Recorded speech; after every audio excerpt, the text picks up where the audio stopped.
Volkswagen literally translates into English as people's car. Back in the 1930s, when Ferdinand Porsche was tasked with designing a vehicle for the masses, people wanted little more than durable and cheap. The Beetle fit that bill perfectly. Today, a car for the people, specifically Americans, needs to be big and relatively affordable.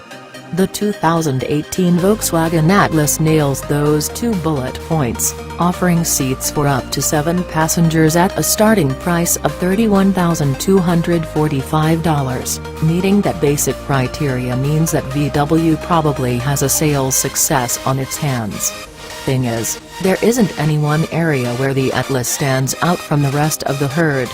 From its styling to its powertrain, it seems that Volkswagen is content to do the bare minimum to make a competitive crossover, and in this currently very crowded marketplace that's just not good enough to be a segment leader. From the outside, VW has definitely erred on the vanilla side of plain, with just enough flourish to round off the Atlas corners and make it more than just a basic box.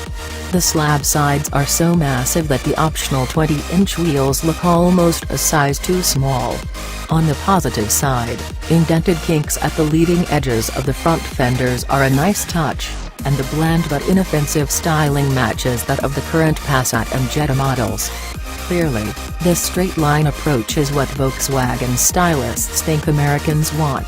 The pumped-up Passat theme continues inside, with a long and mostly flat dashboard and center stack broken up by a couple of silver plastic and wood-trimmed panels.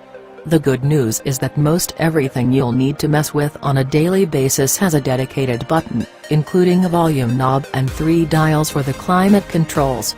But there's bad news for those who revel in premium materials. The top third of the dash, door panels, and all the other various bits of trim are a reasonable rubbery material with a nice grain. Anything you touch below that, though, is the kind of hard plastic that Chrysler and Dodge rightly got dinged for in the mid-aughts.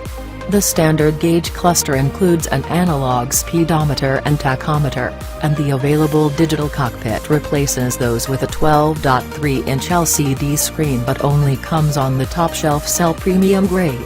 Making the high-tech gauges optional across the board would help alleviate some of the interior boringness.